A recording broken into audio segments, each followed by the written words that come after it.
So, with the new moon in Cancer, that's happening in your 6th house, Aquarius, and that's the house of work, of day-to-day schedules, routines, health, habits, all those kind of things that we do on a daily basis.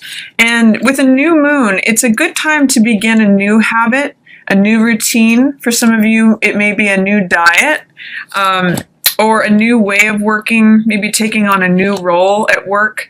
Really good time to set intentions for what you would like your day-to-day schedule, routine, and work to look like.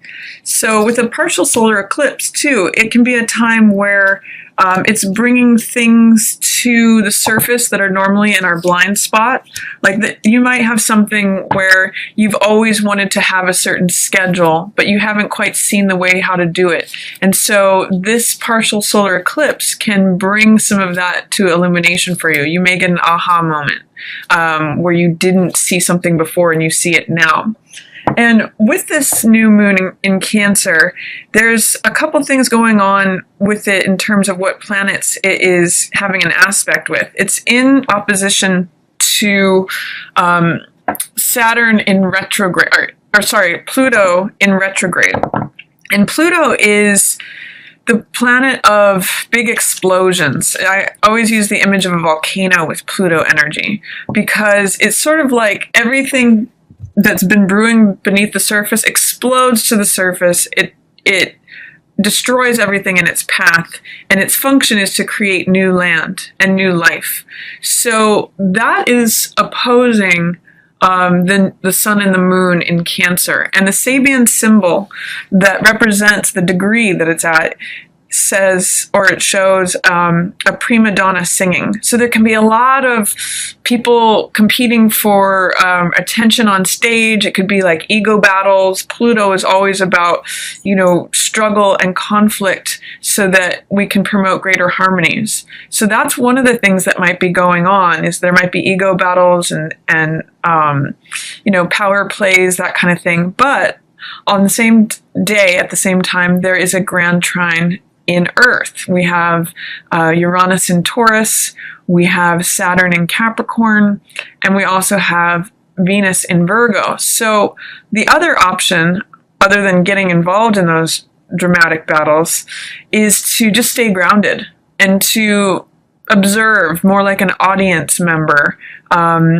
of those things that are going on. So those are some choices around that new moon, especially if it has to do with things at work, because it's a new moon in your 6th house of service and work. And then on the 27th, we have a full moon, again, a total lunar eclipse, and this is called the blood moon, and it's the longest lunar eclipse in 100 years. So it's really going to be about bringing feelings to the surface that have been unexplored for a while. Things that may have been buried, old traumas from the past, old feelings that are outdated for release. And it's the moon always has to do with our feelings and our emotions. And with this happening in your 1st house, Aquarius, it's related to feelings about the self and feelings about your identity. There may be feelings about who you are in the world that are ready for release and ready for to be replaced by something else. You could have some outdated emotions or deep feelings about yourself that are no longer relevant or no longer serving you. So a full moon is a time where you can complete things, you can release things. The spotlight's going to be on you in terms of your emotions and older things that you can release and move on from. So it could be a very healing time for you, Aquarius. So that's what's going on in the sky. And then for the cards, I see that we open the month. This is funny. I'm actually seeing that you want to go from being a bit serious to being playful, fun, and lighthearted. King of Swords is definitely you, Aquarius. And this is someone who is an expert in their field. They're experienced. They speak the truth. They're very logical, analytical, practical.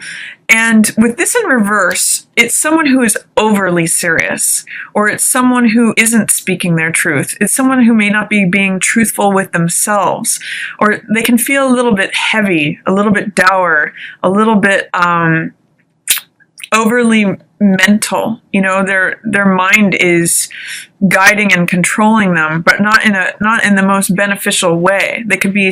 Their mind could have a mind of its own in a certain way when this card shows up in reverse. And there's sort of a heavy energy, and I see him looking at the Fool saying, you know, why can't I just smell this rose and have this carefree attitude? You Aquarians love a sense of freedom, and that's what this card is about. It's about new beginning, beginner's mind. And I really see it with this new moon in Cancer in your 6th house of health and work, that this could be a real opportunity for you this month. You could really cut loose from old things that held you back and begin something totally new. You know, have a clean slate. That's what this card's about. It's the 0 card. So it's like all things are possible. It's potential energy. It's the 0 where nothing is formed, and it's beginner's mind.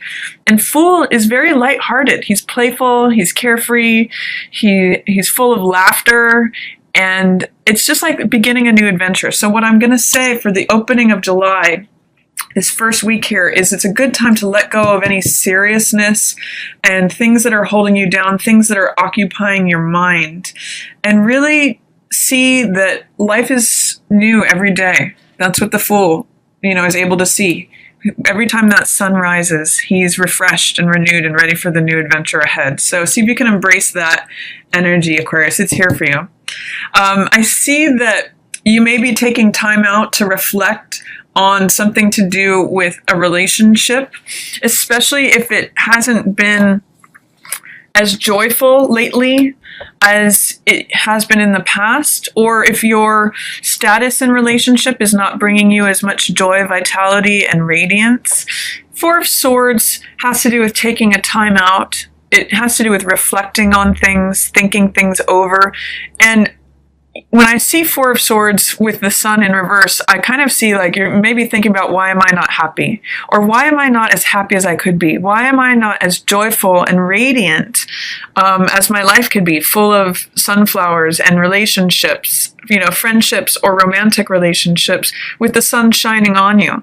And it kind of echoes for me the same theme that I'm seeing with the Swords energy, which is mental energy. It has to do with ideas, beliefs, knowledge, wisdom, understanding, your element, Aquarius. And it's surrounding these 2 cards, which really have to do with enjoying life, being sunny, carefree, being optimistic, having faith in life and the world. So I'm going to say, even though it may be difficult for you to take a time out, to take a retreat, you may have some resistance, fear, or doubt about taking a time out, it might be a good time to do that at the beginning of July, Aquarius, because an overly serious attitude is really preventing you from accessing all this joy, all this lightheartedness, this carefreeness, playfulness that really is sitting here waiting for you. And I also see that, again, this Swords energy is draining away happiness that is really available to you. This is 10 of Cups, which is the most amount of happiness on a card. It is reflective of emotional energy. Cups is where our heart is. And when this card's in the upright, it's like the end of the rainbow ends with you. But when it's draining out, the rainbow's pouring out. And what I'm seeing with this spread is that these are all Swords energy. King of Swords in reverse, Knight of Swords upright, and 9 of Swords in reverse. It's the mind that is really causing this to happen. And what I'm going to say is that if you can get over whatever fears, doubts, or resistance you may have to taking a time out, to taking a breather, hanging your thoughts up on the wall, metaphorically, you can reflect on that and actually see what it is that's draining, what thoughts are draining your happiness away, Aquarius. There's all this happiness available to you, but there may be some ways of thinking, being overly serious, or in this case, putting the mind before the heart, that is causing this to happen. Or embroiling yourself in worry. This is Nine of Swords in reverse. You know, look at the difference between these two cards. They're both about thoughts, but this one is getting entangled in too many thoughts. Worry, anxiety, making mountains out of molehills, fighting a battle against yourself in your own mind. And this one is taking a time out. He's being peaceful. He is taking a step back from the action to gain strength and fight another day. So I'd really like you to think about, in what ways does your mind serve you this month? And in what ways is it draining your happiness away, Aquarius? There's a saying, which is very cliched, but it says that the mind is a wonderful servant, but a horrible master. And I'd like you to consider that, because you have a very developed mind. That's your element, and it serves you wonderfully. But in excess, in the reverse here, it's sapping, it's draining away. It's causing you to be overly involved in your mind and draining out your emotional energy and preventing you from what's sitting here waiting for you, which is full energy, carefree, freedom, adventure, faith, and radiant joy, happiness. So I really encourage you to take a time out and think things over and think about how your mind, see if you can get more connected with your heart and let the mind be in a second place position. Because look at the end of the month here, you have Lovers showing up. And this is all about being open, being vulnerable, being authentic, sharing your heart with someone else, potentially making a decision regarding a love relationship. And I'm going to come back to that, but I'm going to talk a little bit about some of the other cards. It's the very center of your reading is Knight of Cups versus Knight of Swords. And I really feel like this says it all, Aquarius.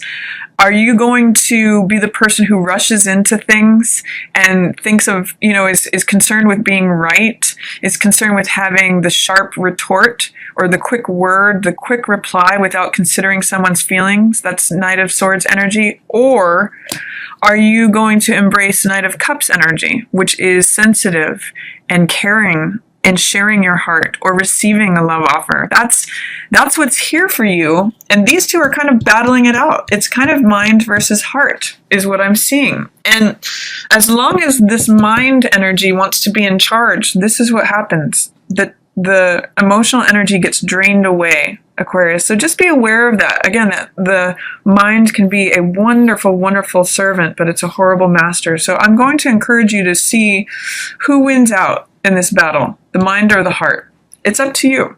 But considering all the swords energy, it may not be the best time to let the mind rule.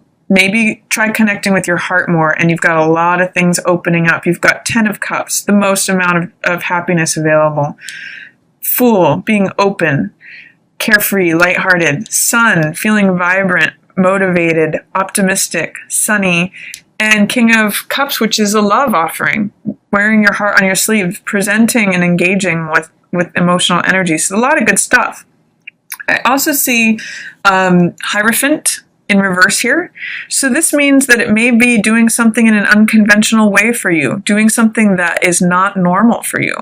Normally, Hierophant is about higher learning, connecting with our spirituality, our inner guide. And in the reverse position, it may mean being a little bit of a rebel. You know, bucking against conventional norms and traditions, doing things in a way that's different for you.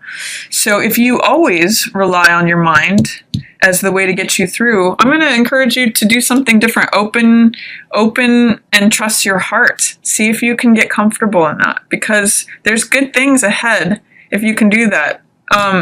Focusing on this worry, anxiety is not serving you. It's only going to cause you to feel a loss, emotional loss, financial loss, physical loss. These all go hand in hand. When we are feeling, our thoughts influence our external circumstances. And this is a card where the external circumstances are reflecting mental gymnastics and excess of overthinking things. So I'm going to encourage you to take things slow, to embrace the lighter side of life. This could potentially be an earth sign person that you're dealing with. This could be a Taurus, Virgo, or Capricorn. And this card really is about taking things slow, being grounded, being assured of your forward steps, not being anxious and not overthinking and not, again, letting that mind run away with itself. This is about being practical, being grounded, being solid. So with this in reverse, what these two are telling me, we've got 3 knights here. Knights mean experimenting with things, sometimes going to excess or sometimes not doing things enough. But what it's telling me is that this Knight of Swords energy is what's ruling. Thought, rushing, being sharp or cutting, and not giving the correct time or consideration to the heart or to practical matters, to going slow, to being careful and considerate of your own feelings as well as others. I mean, if you can correct that and put a little bit more attention to your heart and practical matters, look at what also happens. All of these correct. The sun shines again, you know, and this is relationship as well, which echoes down here. So you have some nice relationship cards, Aquarius, for July, but it will really require you to change your focus a little bit. And that's what this card's about too. This is always a choice of focus card. Do you want to focus on what is lacking, or do you want to focus on what is abundant? This is the spiritual world, and it's always there for you to comfort you. But sometimes we have to take our eyes and minds off the physical world and realize all the gifts that we have and that we have been given. So this card usually, if you practice gratitude and show appreciation for all the things that you do have, it can often get you out of this feeling of feeling left out in the cold or feeling like you've experienced a loss. And at the end of the month, with that total lunar eclipse in your first house of identity, it may be changing you. It may be stripping you down of all the old emotional stories from the past and opening you up to love, opening you up to feeling vulnerable, feeling open, feeling authentic, being willing to connect with someone, being willing to show someone your true self, even though your logical mind may say, oh no, I need to be guarded, I need to control things. This is saying, no, I'm willing to just show up. I'm willing to connect with someone with this heart energy. And guess what? I'm willing to be joyful and free and radiant, despite what my mind says.